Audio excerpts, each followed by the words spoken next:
Hi everyone, thank you so much for coming. So as Marge said, my name is Abi and I'm a fourth year Politics and International Studies student. So I was asked to do this and I was really excited, obviously, because of my degree, to research into it. And I don't know if all of you know what the title is at the moment, but it's basically looking at the civil rights movement in America and questioning ideas of militancy. And what I found quite interesting, and I'm sure you will too, is when I was researching, finding out a lot about parts of the civil rights movement we don't really hear about. People like Malcolm X, people like the Black Panthers, who we touch upon, but very much are footnotes in the wider civil rights movement to do with Martin Luther King and those kind of things. All really important, but they're all pieces of a wider puzzle, and that's what we're going to be exploring today.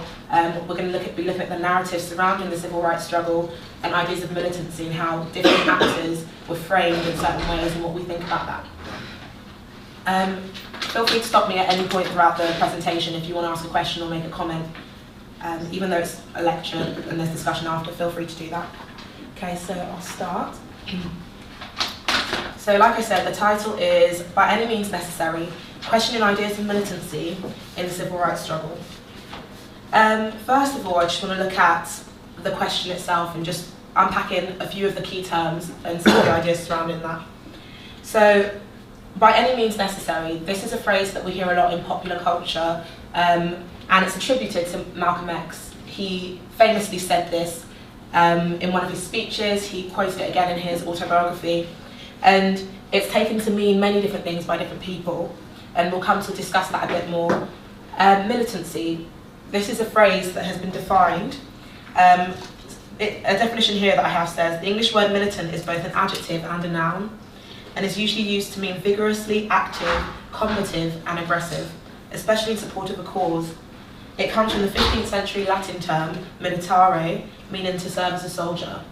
So as a term, it's neutral in one sense because it is just descriptive, but at the same time it's loaded with a lot of, I suppose, negative connotations. And that's really what we're looking at here. The questions we're looking at is, were these aspects of the civil rights movement militant? And if they were militant, was that necessarily detrimental?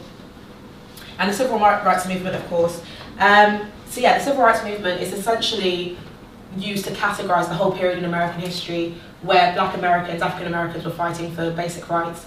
But it's difficult to pinpoint where that actually began. Some people trace it back to the abolishment of slavery in 1865.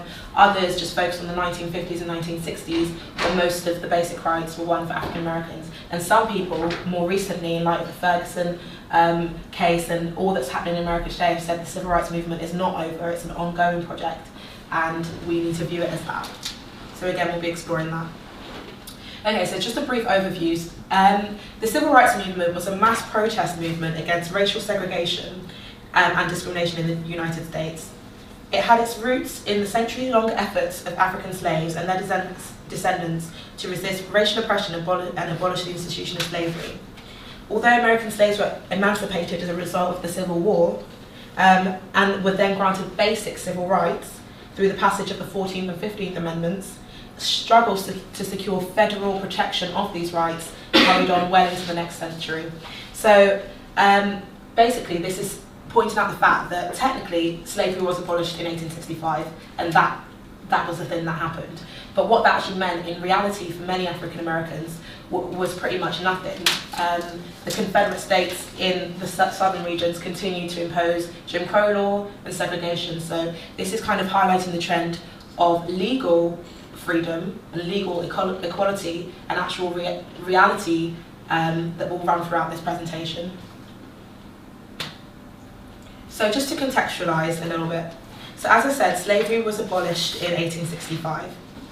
And this came about as a result of the American Civil War, and a lot of people attribute Abraham Lincoln as the cause of this.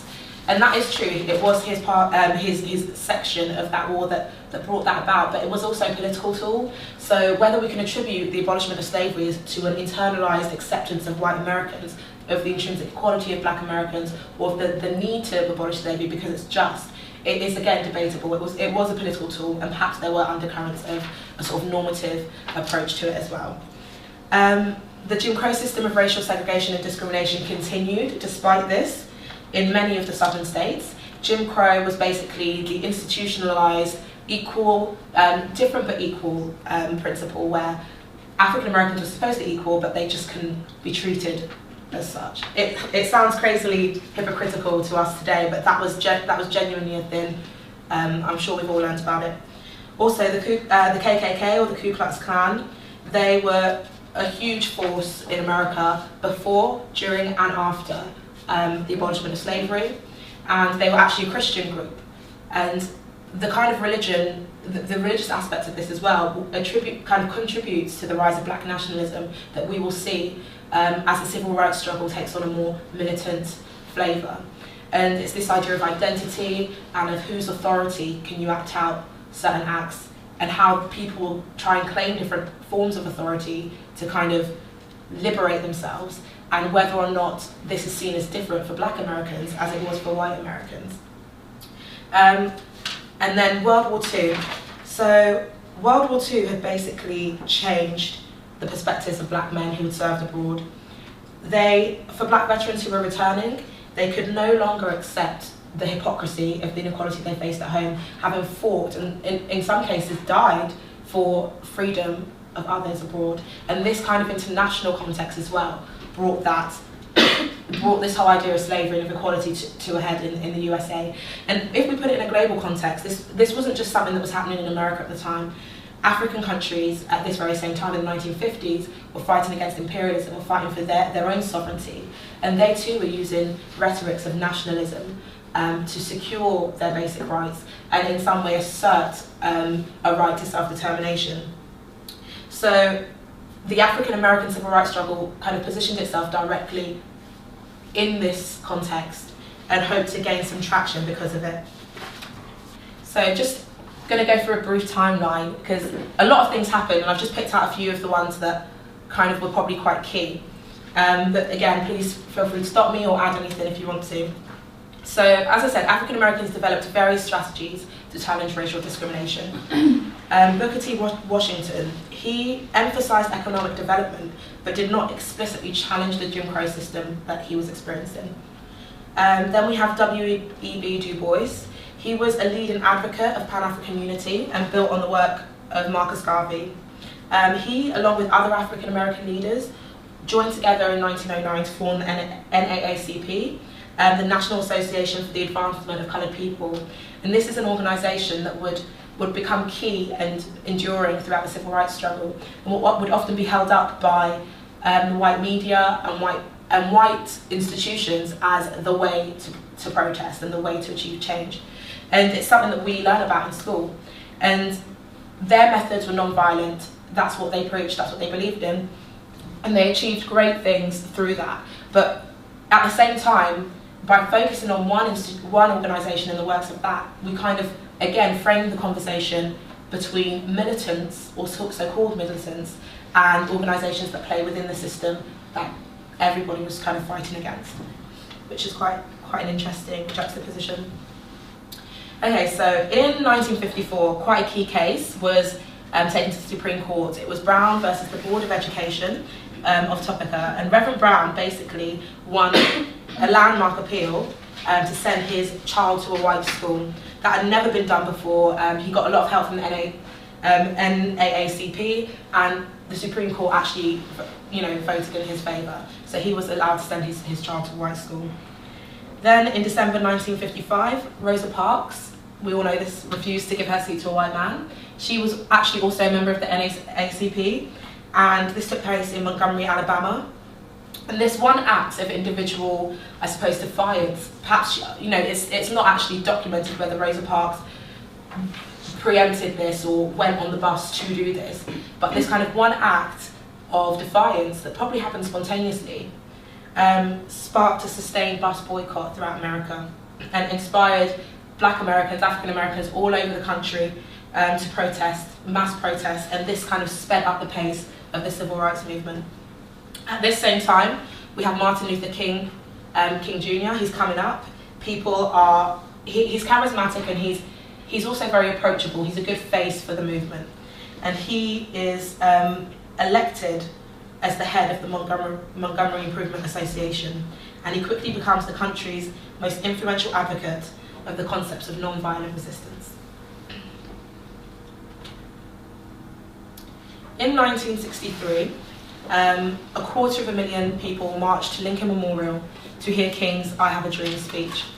This was an iconic moment and really quite pivotal because it kind of marks the culmination of, you know, years of struggle and of protest.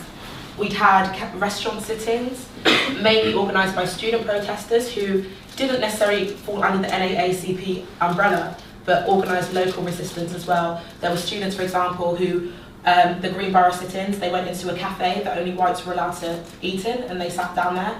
And, you know, they did that for a long time, and they were asked to leave, but they stayed. Again, non-violent protest was the key here. Freedom rides on interstate buses. People rode in support of Rosa Parks, again, emulating what she did and to draw attention to the cause, but in creative ways that would, again, emphasise non-violence. And it culminated in Martin Luther King's speech.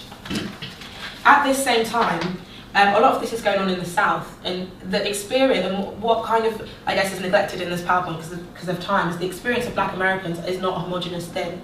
And the experience of Black Americans in the South was different from Black Americans in the North. In the North, in places like Harlem, in you know, in these ghettos, they were experiencing a renaissance of culture, but at the same time realising that removing legal barriers wasn't addressing necessarily the root problem of social and economic inequality. So this is an undercurrent that's growing at the same time as Martin Luther King and the NAACP are winning basic rights.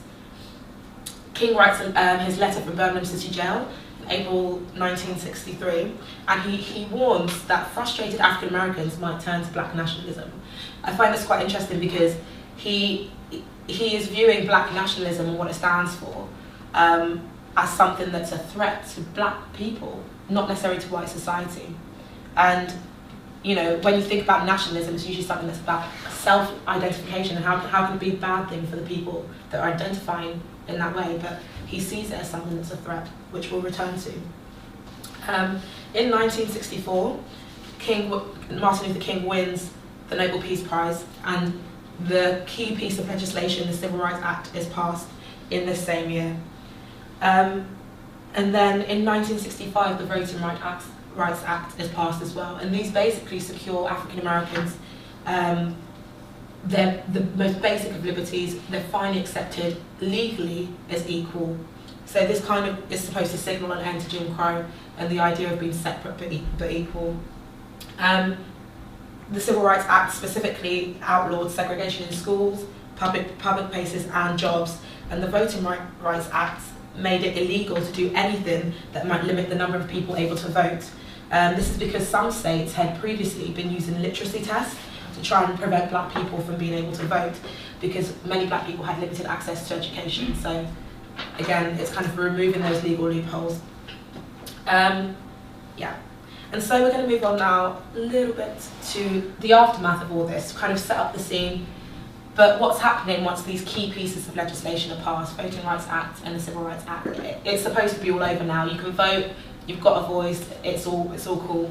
But obviously not, because even if the legislation is passed, nothing changes overnight.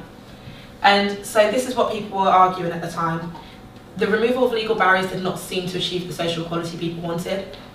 The original goal of the civil rights movement had been the full integration, keyword integration, of Black people into American society. However, some key events caused many Black youth to reject Martin Luther King's love your enemy pacifism, and they were increasingly drawn to the more radical Black nationalist movement. A little bit about what those two things were. Well, Black Americans who migrated north from the South had basically realised that voting was not essentially the key to their freedom.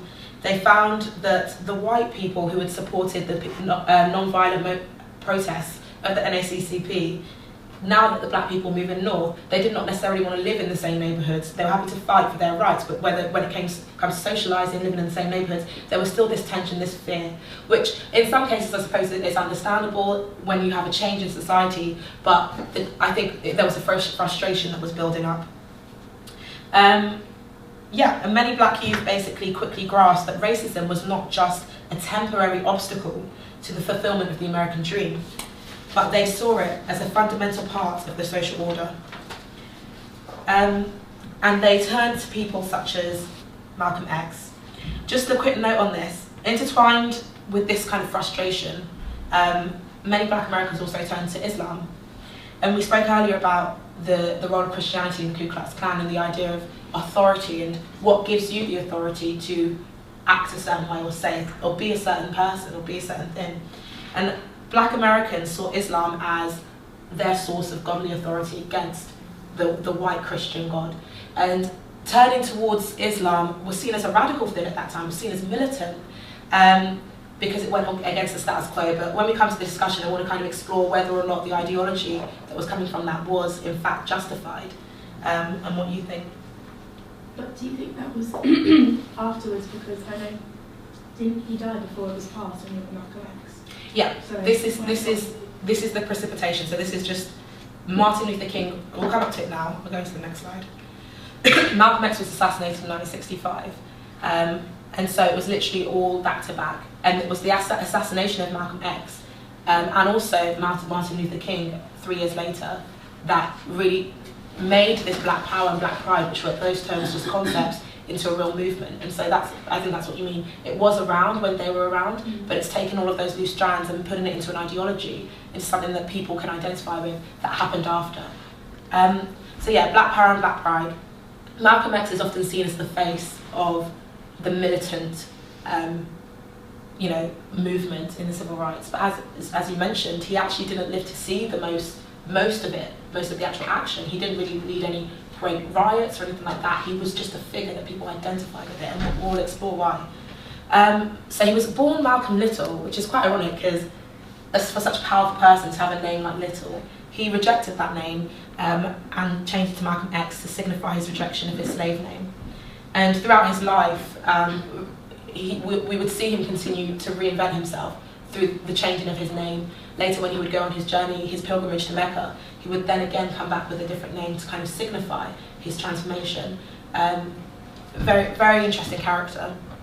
Malcolm's father was killed by the Klan-like Black Legionnaires, basically an offshoot of the Ku Klux Klan. Although his father was found with his head crushed on one side and almost severed from his body, the white people in the town claimed that he had committed suicide, and his family was denied his death benefit, his insurance, which was obviously heartbreaking, number one, but also really had some consequences financially for his mother, who was unable to provide for their children. So his family disintegrated. Welfare caseworkers sought to turn the children against each other and against their mother, from whom Malcolm was taken and placed in a foster home at the age of 6. Mrs. Little, his mother, underwent a nervous breakdown from which she never recovered fully. And this is basically, if you read his autobiography, they detail his childhood, and you see the kind of deprivation and the kind of harassment and constant fear that they lived in. It's just an excerpt. And that wasn't an exceptional case. That was the reality for many black Americans at that time, if not all. A quote from Malcolm X in his autobiography: "We declare our right on this earth to be a man, to be a human being, to be respected as a human being, to be given the rights of a human being in this society, on this earth, in this day, which we intend to bring into existence by any means necessary." And that's where the phrase comes from.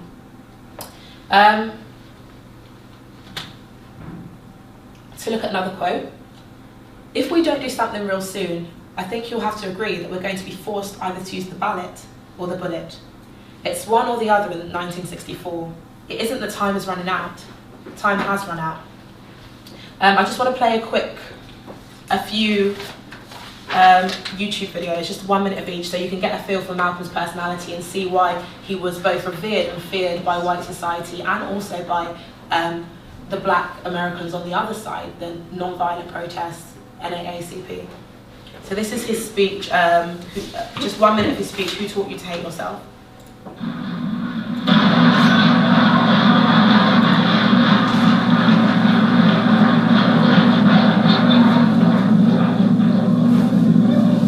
Who taught you, please? Who taught you to hate the texture of your hair? Who taught you to hate the color of your skin to such extent that you bleach to get like the white man? Who taught you to hate the shape of your nose and the shape of your lips? Who taught you to hate yourself from the top of your head to the soles of your feet? Who taught you to hate your own kind? Who taught you to hate the race that you belong to? So much so that you don't want to be around each other. No, before you come asking Mr. Muhammad, does he teach hate? You should ask yourself, who taught you to hate being what God gave you?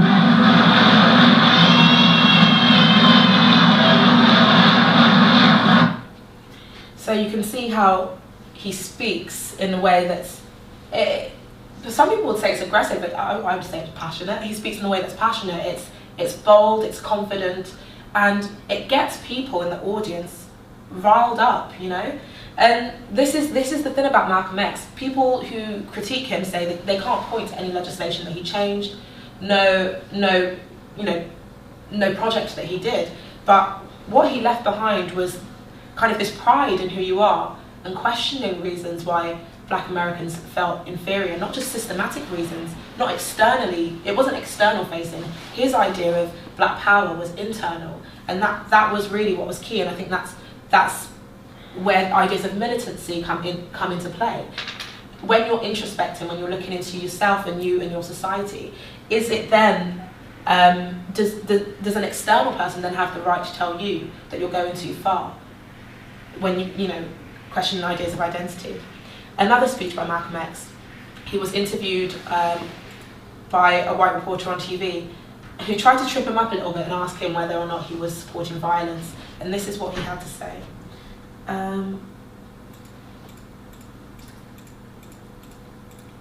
Sorry, I'm just trying to find the right bit. There we go. As Muslims, we believe that separation is the best way and the only sensible way, not integration. But on the other hand, when we see our people being brutalized by white bigots, white racists,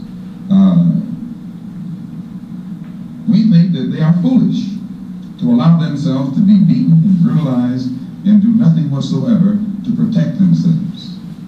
They are foolish. They should have the right to defend themselves against any attack made against them by anyone. If a dog is biting a black man, the black man should kill the dog. Whether the dog is a police dog, a hound dog, or any kind of dog. If a dog is sick on a black man, when that black man is doing nothing but trying to take advantage of what the government says it supposedly is, then that black man should kill that dog or any two-legged dog who sicks the dog on. And again, we see kind of this rhetoric that he uses, quite clever in the way he speaks. Obviously, he wasn't directly saying we should go out and kill all white people. That's not, he left it in a kind of ambiguous way, and it's this kind of intellect and this quick wit, and this speaking of truth, but in a way that perhaps is offensive, I don't know, that was really quite unique to Malcolm X and makes him such a divisive figure, and we'll discuss a bit more about him later. And I guess we can listen to a little bit. This is Muhammad Ali. Him and Malcolm X had a really close relationship for a great part of their life. They went their separate ways later on, but this is again an example of why black nationalism was so radical, because it preached separation, in some ways superiority, not integration. What we stand up, they don't have to be able to do. No, we're just human beings, And in return, introducing their grandchildren as half brown, and in his or her right person watching this show, it comes on the intermarriage too, right? All in the neighborhoods, we clean their neighborhoods. And another thing, when we say integration, it comes on the intermarriage too, right? All in together. Right, sure. And I'm sure no intelligent white person watching this show, or no intelligent white man in his or her right white mind, want black boys and black girls marrying their white sons and daughters, and in return introducing their grandchildren as half brown, kinky-haired black people. I'm sure a lot of you wouldn't, but a lot of them would. Well, I'm sure people know this is the point. What I'm trying to say is this. You don't have it. You say you don't, but you don't have it. You really ain't gonna have it. You're on the show and you gotta say that. That's not true. Why would you want to do that? Because I don't have any different from you, you see. Yeah, we're much different. I think society's made us different. We're different. And we are all together. But society's made us different. No, not society. God made us different. No, we're just human beings. He made all of us. We all, listen, bluebirds fly with bluebirds, red birds on the red birds. Listen, tell me when I'm wrong. pensions, on people pensions. Tell them Intelligence. what we must. We should have. If they don't have intelligence, but yet they stay together. We should have more intelligence than them, right? And so yeah, that's Muhammad Ali. Again, not enough time to go into him, but what he was saying was quite radical. He's saying that black people should stick with black people, white people should stick with white people. That was what God wanted. He invoked, because he was Muslim as well, black Muslim. He invoked the authority of God, the black man's God, in their opinion. So all of this is very controversial. A quote here. So this is coming towards the end of his life, the quote in red. And just kind of, we've seen the different strands of his character. We've seen the upbringing, now we're seeing the radical side, the people he influenced. And now when he comes towards the end of his life, he feels that his time is up. He's been kind of shunned by the Nation of Islam, which he held so dearly. He's been disillusioned by its leader, who was exposed to not be living by the practices he preached. And he felt that, if you read his autobiography, he said that he knew his time was coming, he knew he was going to die. And you know, he felt that he was living on borrowed time, and he was eventually assassinated in 1965. And he said, "Yes, I have cherished my demagogue role. I know that societies often have killed the people who have helped change those societies. And if I can die having brought any light, having exposed any meaningful truth that will help to destroy the racist cancer that is malignant in the body of America, then all of the credit is due to Allah. Only the mistakes have been mine." And that was kind of his closing thing, which shows a lot of, I suppose, the idea of him being used for a certain cause. He's very humble in this statement, not necessarily the raging militant that we're taught about in schools. Okay, so a bit about the Black Panther Party. They came after Malcolm X, and this is the Black Panther Party, the first one, because there is a second one, but people kind of don't really class them with the originals because they kind of went a bit away. So I'm talking about the one that came directly after in the late 1960s. So when Malcolm X was assassinated in 1965, Martin Luther King in 1968, the anger was real in the northern ghettos. And the Black Panther Party was founded by students Huey P. Newton and Bobby Seeley. And it was originally, interestingly, named the Black Panther Party for Self-Defense. I'm not sure when the name became shortened, or if it was actually shortened by them or by the media, and then it became a popular term, but that was the full name. The original purpose was to patrol African American neighbourhoods to protect those residents from police brutality. Basically, despite the passage of these landmark pieces of legislation, police brutality against African American communities was very much a daily threat. Not only was it from the police, but any crimes against black people were very difficult to get indictments for, and very often perpetrators were acquitted. Obviously this is all quite poignant considering the recent cases we've seen in Ferguson where similar things are going on with police brutality in the African American community. So that's why the Black Panther Party was set up. And that's what we usually hear about. What we usually hear about them is this little bit here. So this is the image of them over here, looking rather, confident and strong, quite military in their outfit, And in May 1967, a small group of its members marched fully armed with guns into the California State Legislature in Sacramento, and they were protesting the pending Mulford Act. This was basically a gun control bill that was going to be a political maneuver to thwart the organisation's efforts to combat police brutality in the Oakland community.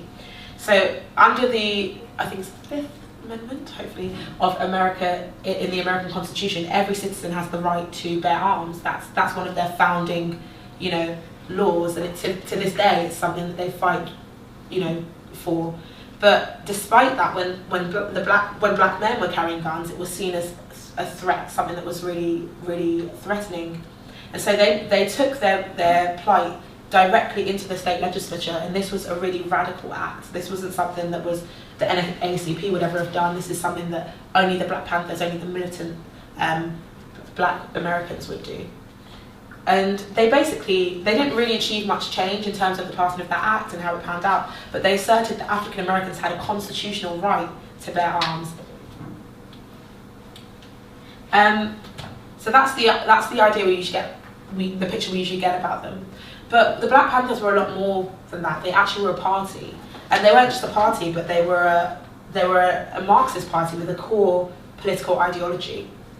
They produced a 10-point plan which outlined what they stood for and what they wanted. And they developed into a Marxist revolutionary group that called for the arming of all African Americans. They wanted exemption of African Americans from military service. They also wanted the release of all African Americans from jail.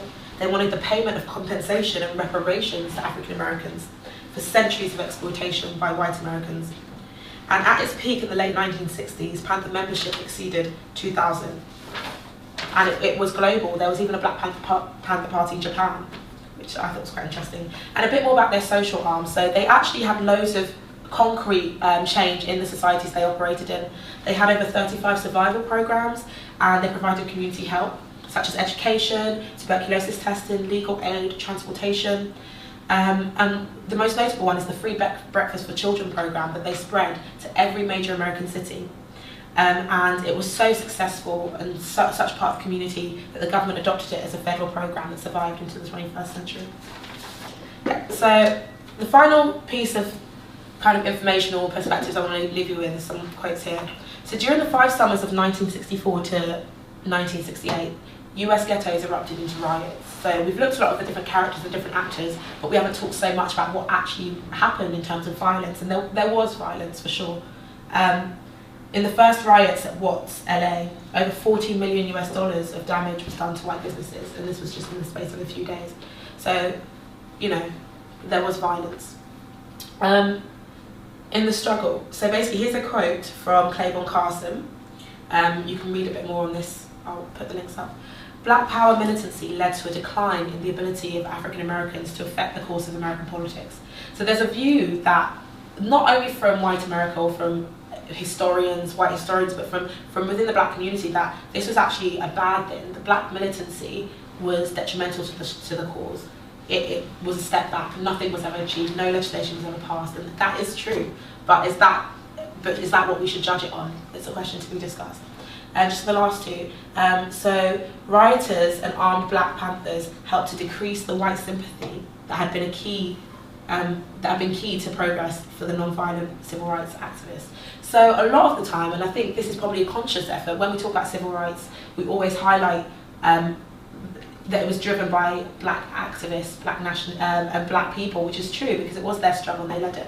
But the people who had the power to actually make the change were white Americans. So they needed to play to the sympathy of the white Americans in power and those that they wanted to integrate with in order to achieve the change they did. Whereas the Black Panthers, they weren't bothered about that. They simply did not care. They did not want integration, they wanted separation. And that was thought to be detrimental. And just on this side here, Philip Sheldon basically wrote, he's a historian, he said, the Black Panther Party provided discontented African American youth an alternative to self-destructive despair. And I think that's quite a poignant last phrase to leave it on, because it's about looking at, okay, we have the material damages and the material side of this, the riots, the legislation that was passed, but there was always this tension running through of external change and internal transformation, and perhaps and questioning which one is more important. And when we consider ideas of militancy, which we're going to discuss, that's what I want us to think about, is what is the definition of militancy? Is violence as an act externally always bad, always militant, or do we need to contextualise? I don't know the answer. It'd be interesting to see what you guys think. Yeah, thank you.